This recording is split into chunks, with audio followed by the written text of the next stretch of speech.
Hai, gua di sini dan ini adalah rekap series Netflix original berjudul Extracurricular. Di video sebelumnya sudah diceritakan bisnis Ojiso kembali runtuh. Keterlibatan polisi dan gangster semakin memperburuk keadaannya. Baiguri diculik oleh Dayol dan dia meminta Ojiso untuk datang seorang diri jika ingin menyelamatkannya. So, inilah kelanjutan dari rekap series Extracurricular part terakhir.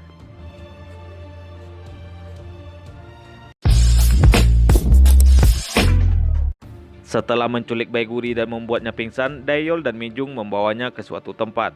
Di saat yang sama, Tuan Li dan Minhe yang berhasil kabur mendatangi rumah Jae-ik. Kenalan Tuan Li selama dia berada di militer. Dia membantu Tuan Li mengobati lukanya. Tuan Li juga mengisyaratkan bahwa dia akan balas dendam kepada geng yang sudah menyerangnya itu. Namun, Minhe melarangnya. Di sini terlihat ikatan di antara mereka semakin kuat.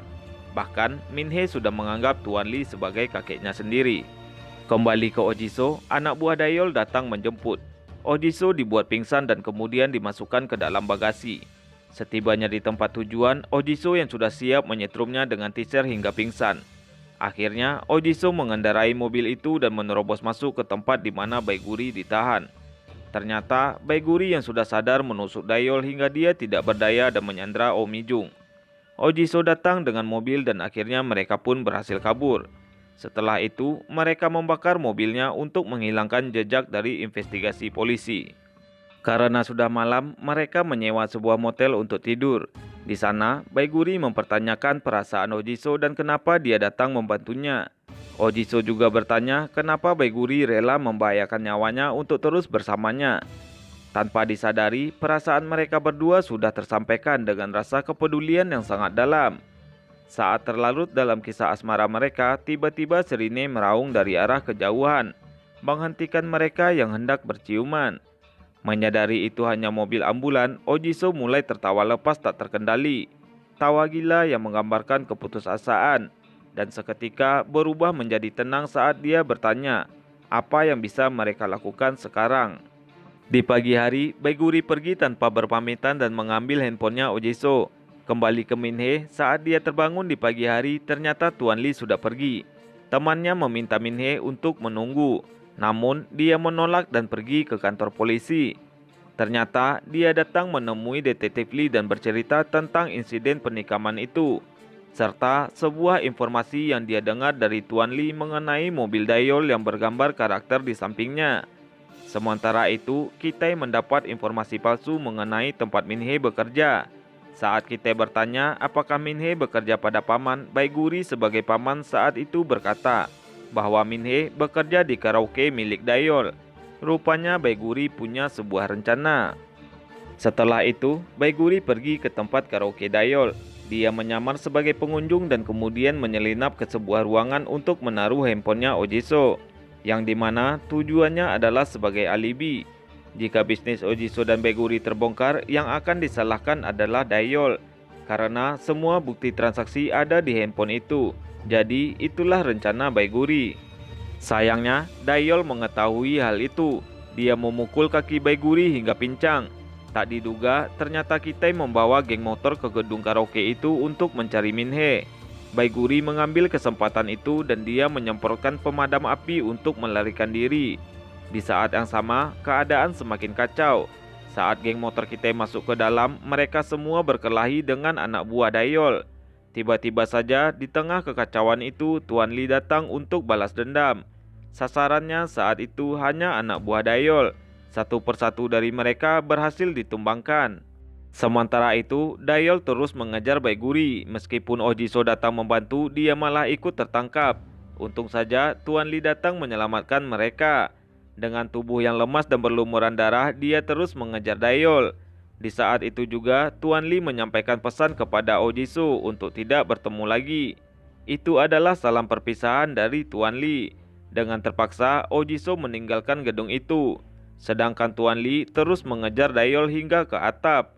Di sana, Tuan Li ditusuk dan dipukul hingga terjatuh. Tapi Tuan Li tidak mudah untuk ditumbangkan. Dia terus bangkit menghajar wajah Dayol menggunakan pukulan hingga tewas di tempat. Setelah itu, detektif Li berhasil melacak mobil yang dimaksud oleh Minhe. Saat dia tiba di gedung karaoke, geng motor Kitai dan anak buah Dayol sudah ditangkap polisi. Sedangkan Tuan Lee ditemukan tewas di atap. Setelah kerusuhan itu, Detektif Lee bertanya kepada Kitai dan gengnya, apakah Tuan Lee adalah pemimpin penyerangan mereka. Namun, mereka menyangkalnya dan Kitai hanya berkata bahwa dia pergi ke sana hanya untuk mencari Min Hee. Sementara itu, Mi Jung yang juga ditangkap terus mengelak bahwa dirinya tidak terlibat dengan semua permasalahan itu. Kemudian, Detektif Lee mengalihkan perhatiannya kepada Min Hee, dan dia menangis setelah mendengar berita kejadian yang menimpa Tuan Lee. Nampaknya rencana Baiguri berhasil. Dari kejadian itu, polisi menyimpulkan bahwa sosok paman adalah Dayol, dan Min Hee juga sudah mengakui perbuatannya itu. Sementara itu, Ojiso yang belum tahu kabarnya sangat mencemaskan Tuan Lee. Sedangkan Baiguri terus mendesak Ojiso untuk memikirkan cara lain agar bisnisnya terus berjalan. Ojiso sangat kesal kenapa Baiguri hanya mementingkan bisnis setelah semua kekacauan ini terjadi. Di saat itu juga, Baiguri menjelaskan bahwa dia sudah tidak tahan hidup bersama orang tuanya yang selalu mengatur kehidupannya itu. Oleh karena itulah, dia terus berusaha mencari uangnya sendiri dan bergantung pada bisnis prostitusi itu. Memahami perkataannya, Ojiso memberikannya handphone dan menyuruhnya untuk bekerja sendiri saja. Di sekolah, kebenaran tentang Min Hee terungkap dan itu membuatnya dijauhi oleh orang-orang. Ojiso yang melihat Min Hee pun menghampirinya, dan di sana dia baru mengetahui bahwa Tuan Lee sudah meninggal. Sementara itu, Baiguri memeras orang tuanya untuk memberikannya uang. Dia mengancam mereka dengan rekaman Tairim yang terlibat perdagangan seks saat bekerja dengan paman. Rekaman itu sangat berbahaya bagi agensi grup band Pak Cho dan juga orang tuanya. Kenapa? Karena Tairim masih terikat kontrak dengan mereka.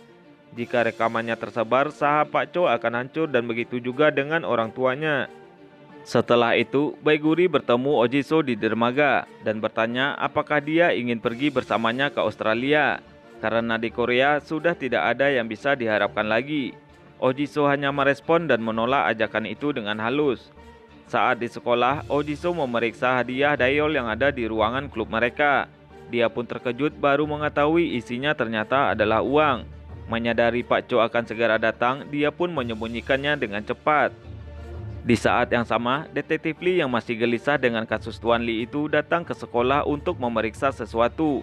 Tiba-tiba handphone milik Dayol berbunyi, yang dimana itu adalah handphone yang digunakan Dayol untuk melacak Baiguri saat itu. Karena penasaran, Detektif Lee menghampiri objek tersebut yang mengarah ke ruangan klub Ojiso.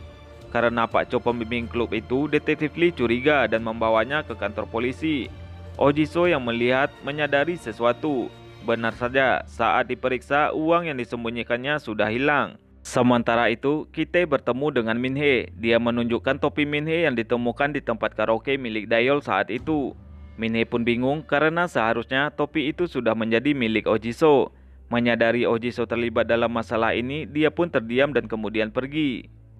Singkat cerita, Min Hee bertemu dengan Ojiso. Dia bertanya kenapa dirinya terlibat dan kenapa topinya ada di sana. Tidak ada pilihan lain untuk membuat alasan, Ojiso berlutut minta maaf atas segalanya dan mengakui bahwa dirinya adalah paman. Seketika, Min Hee pergi sembari menahan amarahnya. Ternyata, Min Hee sudah merekam audio pengakuannya Ojiso. Mengetahui hal itu, dia memohon kepada Min Hee untuk menghapusnya. Min Hee yang terus menolak membuat Ojiso emosi dan tidak sengaja melemparkannya ke bawah tangga. Min Hee terbaring dengan kepala yang berdarah. Ojiso segera mengambil handphone itu dan pergi meninggalkannya. Setelah itu, dia menelpon Baiguri dan menerima ajakannya untuk pergi ke Australia.